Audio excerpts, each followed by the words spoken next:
Hi, I'm Oliver from Coconetics. Today I'm going to unbox an iPhone 6. Some time ago I unboxed an iPhone 7 Plus, which you can also view on iTunes. And the reason why I got an iPhone 6 Plus was I was always having the opinion I never want to have a phone that's as large. And I just wanted to verify that my belief that such an iPhone is just not practical for me is actually true, and the only way to find that out is to use it for some time. So what's my verdict? After using it for some time, I discovered it's actually quite difficult to type with just one hand. So that's one thing that I don't like about it. The other thing is, yes, I got it for the optical image stabilization, which only the 6 Plus has. You make really great videos with that, but how often do you actually need that? Versus having to type just like standing in the subway or so. And well, this is just a phone that you have to use two hands to manipulate. Yeah. So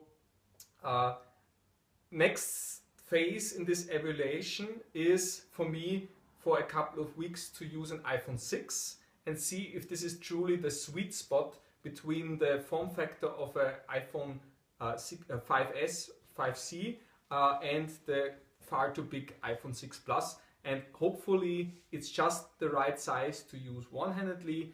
And if I ever need to take video that's motion stabilized, well, there's the digital motion stabilization in the iPhone 6 Plus, 6 and the earlier iPhones, and for some rare cases I might have to borrow the iPhone 6 Plus, which a colleague of mine is now going to use. So let's get right to it, shall we? Let's unbox.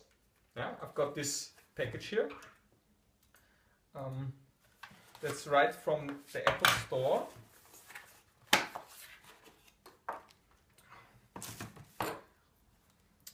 iPhone, it just says iPhone. Yeah, you've got this, again, this embossed thing like the 6 Plus had.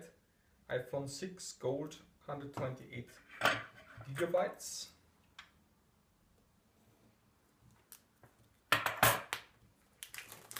And you see the NDR NATCO test for excellence in engineering.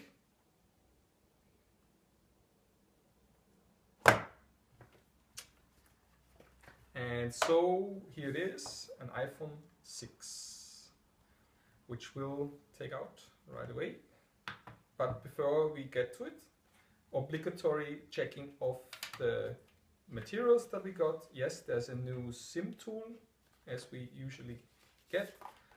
There's some general information in multiple languages, 3 languages to be exact. Something in Dutch, something in German, something in French, and some warranty and some stickers, of which I now have about hundreds probably.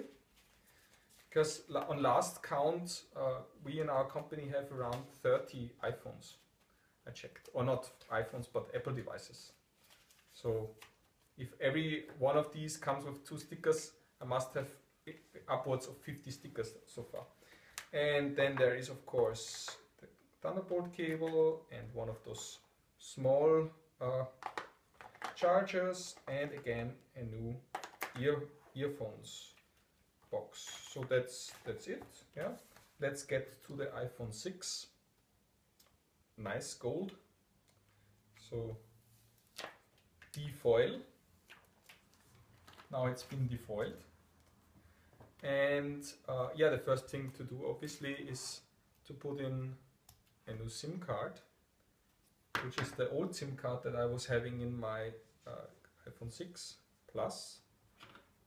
And the other thing I want to get right to, because the thing is, without a sleeve, you have this issue that because the camera slightly protrudes, you have a slight movement if you lie the iPhone flat on the table. So because of this reason, and because it's a very expensive device, you don't want to have it without protection. Yeah, however pretty it is.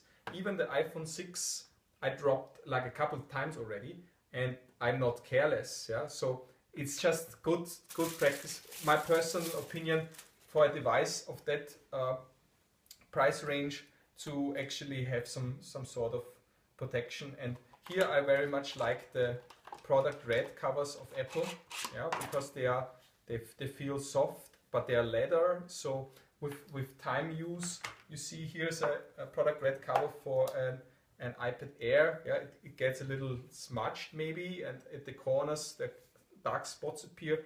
But even so, this cover on the back says this case is made from natural leather. Its appearance will change as you use it. Yeah, so that's just a factor of life, that it will never be as pretty as it is, but it will still feel great. Yeah. So let's put this right in here. Should fit. Don't want to use too much force on a new one. So, and there we go. And yeah, so in direct comparison, yeah, here you have the iPhone 6. Yeah, it's quite a bit smaller than the 6 Plus. Yeah, there's like more than a centimeter on the side and like 2 or 3 centimeters at the top. If you compare this to the 5C, yeah, again, the difference between the form factor of the 5C or 5S with a case, it's, well, there's 1 centimeter, but that's, I can think that this is manageable by the thumb, versus the 6 Plus, you have a difference of like 2 or 3 centimeters, and that's just too much for my hands. And I don't have small hands, I think, but still for common day-to-day use, it's just too big. Yeah. I can imagine that a lady who puts this in her handbag, yeah, would maybe just use it like two-handed all the time. Good for that. But for the male people who are like in the subway and very cool, want to manipulate their phones with one hand, yeah, it's just, you can't do that with the 6 Plus. Yeah, so that's why I'm trying the 6 now.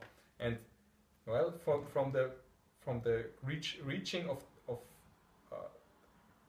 keys, yeah, I can imagine, well, it's slightly a slight change, but in general you probably get used to it.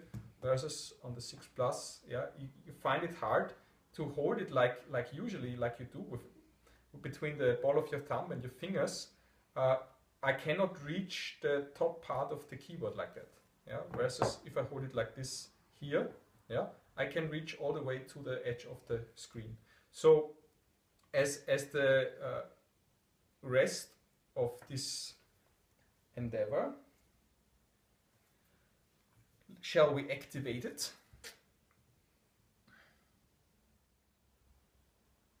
Da muss ich mir was überlegen, weil bei den Videos, das ist immer der Teil, den ich sowieso rausschneide.